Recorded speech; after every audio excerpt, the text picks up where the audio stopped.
assim que funciona. Então, quando você perde esse poder de crítica, quando você entende que você não pode criticar alguém, você está dizendo que aquela pessoa é infalível, que ela não erra, que ela não falha, que ela sabe tudo e você não sabe nada.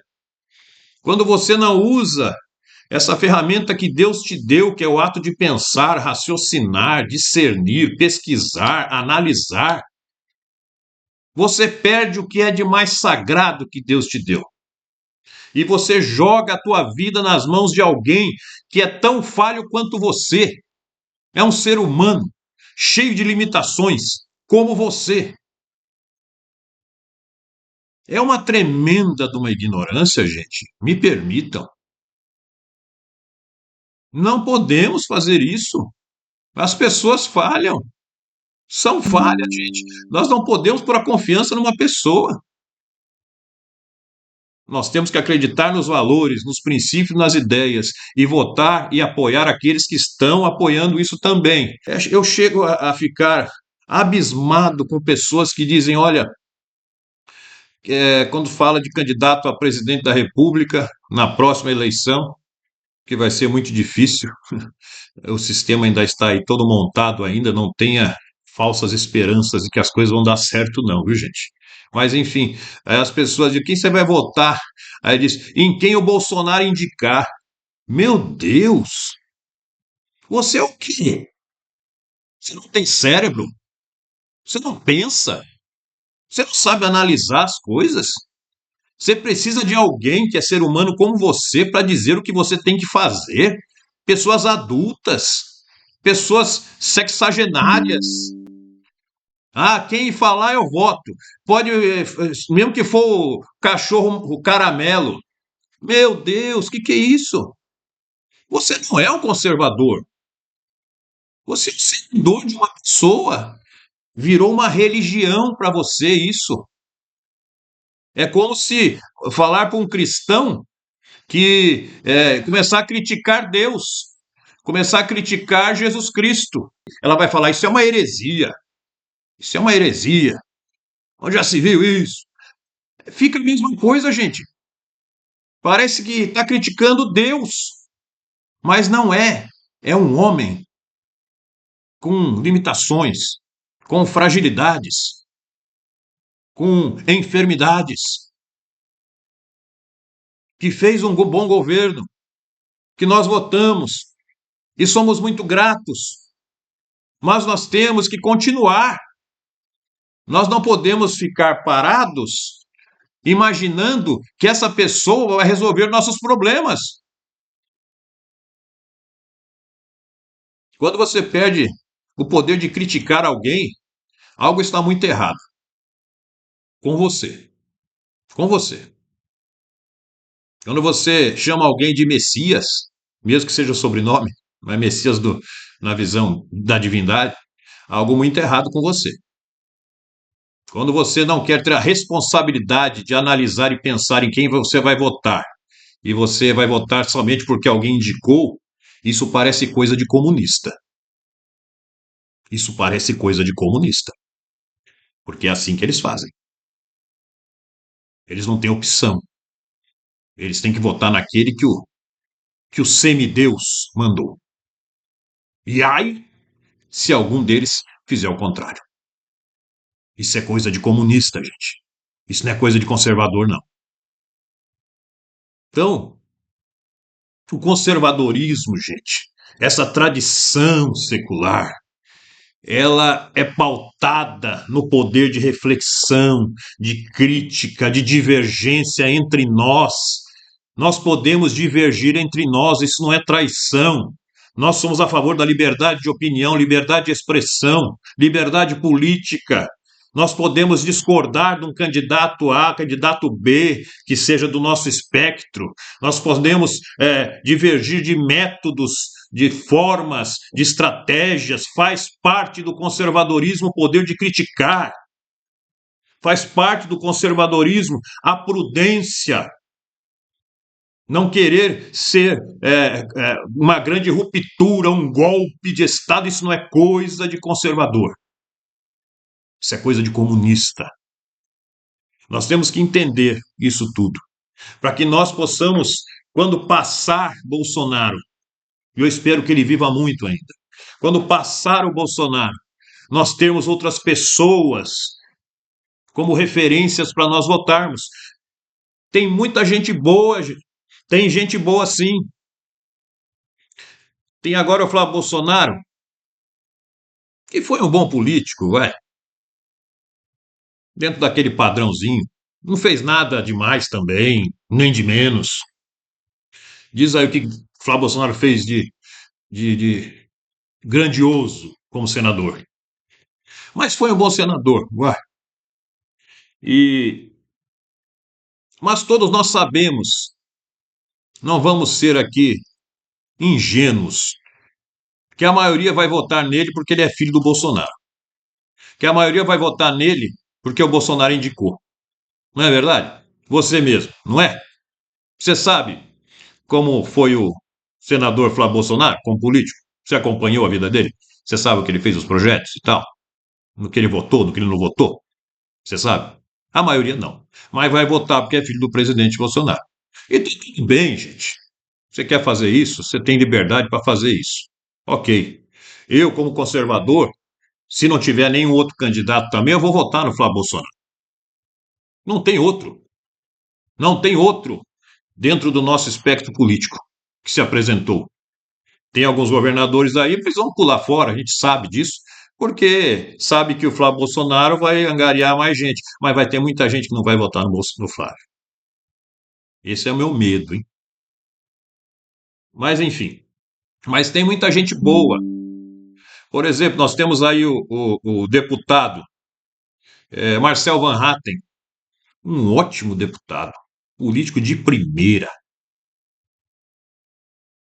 preparado, preparado. Pode ser um candidato mais à frente, gente. Temos que pensar nisso. Nós temos aí também o deputado, o príncipe, né? Luiz Felipe de Orleans e Bragança, preparadíssimo, preparadíssimo para ser presidente da República. Deputado federal. Marcelo Van também, deputado federal. Pessoas que nós temos que estar preparando para próximas eleições, para campanhas. Não podemos ficar só naquilo, Bolsonaro, Bolsonaro, Bolsonaro. Como é que a gente vai fazer? Vamos supor que o Flávio é presidente, depois nós vamos votar quem? No Eduardo? Depois votar na Michele? Depois vamos votar quem? No outro? No Carlos? Que vai virar uma dinastia? Dinastia ou é uma monarquia ou é uma ditadura. Você não tem opção. Olha, esse negócio de culto ao líder é tão importante, gente. Na história, eu como historiador, eu não posso deixar de falar isso, mesmo que você não goste, viu? Eu não estou muito preocupado se você vai gostar desse vídeo, não. Eu me preocupo em falar a verdade, tá? Em todas os regimes totalitários da história do século XX, existiu o culto ao líder. E eu não estou dizendo aqui que Bolsonaro seja um deles. Estou falando do culto ao líder. Como é perigoso isso. Esse culto ao líder, nesses regimes autoritários, havia a composição de músicas para esses líderes, exaltando esses líderes. Músicas eram compostas, cartazes, faixas, grandes multidões se reuniam para cantar as músicas do líder, que exaltavam o líder. Cartazes, faixas, chamaria hoje de outdoors, né? Nós temos hoje. Eram feitas paradas para os líderes. Isso aconteceu com Hitler, isso aconteceu com Mussolini. Davam nomes para esses líderes, como existe hoje. Führer. Isso aconteceu com Stalin.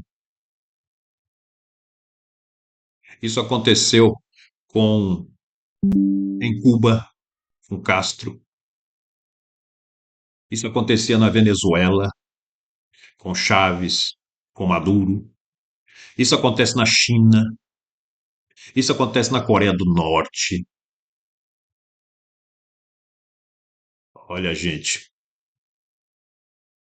isso acontecia com Mao Tse Tung. Isso não é coisa de conservador. Isso não é coisa de conservador. Isso não é coisa de direita, como dizem hoje. Direita é uma coisa simplista que estão inventando aí, que inventaram para minimizar as coisas, só para confundir, né? Direita. Só por causa da Revolução Francesa que o pessoal, a favor do rei, ficava à direita. Mas isso não é coisa de conservador, gente. Isso é coisa de comunista. Nós não podemos fazer isso. Nós somos mais do que isso, tá bom? Você gostando ou não. Tudo que eu estou dizendo para você aqui é verdade. Tudo que eu estou dizendo para você aqui é comprovado historicamente. Eu não estou inventando, não estou dando minha opinião, eu estou apenas revelando os fatos para você pensar, refletir sobre isso. Então, se você quer ser um conservador, você tem que seguir aquilo que é o conservadorismo. Se você quer ser um seguidor de uma pessoa, então diga: eu não sou conservador, eu sou bolsonarista, eu sigo Bolsonaro, assim como os getulistas seguiam Getúlio. Mas cuidado, porque quando Getúlio se matou, o povo que seguia ele ficou perdido. São as chamadas viúvas de Getúlio. Ficaram perdidos porque não sabia mais quem seguir. Cuidado, viu? Para você não se tornar uma viúva também. Seja inteligente. Entenda o que é o conservadorismo, as raízes do conservadorismo, o pensamento conservador, apoie quem segue isso, mas, acima de tudo, apoie as ideias, os valores e os princípios conservadores, para que o país seja um país fincado em raízes sólidas e não apenas em movimentos que vão e vêm como vento, e que você seja como folhas levado por esse vento. Seja uma árvore com raízes sólidas, que sabe o que acredita, sabe o que segue, e não é levado por emoções, por histerismo, mas você pensa, você reflete, você entende, você conhece, e é assim que se forma uma nação, não apenas um amontoado de gente morando e num território. Uma nação é feita de pessoas que têm conhecimento, que têm fé, que respeitam os valores e princípios corretos. Tá bom? Obrigado pela sua atenção. Aqui você vai ouvir a verdade. A verdade fundamentada em fatos históricos comprovadamente reconhecidos. Um forte abraço do professor. Até um próximo vídeo. Tchau.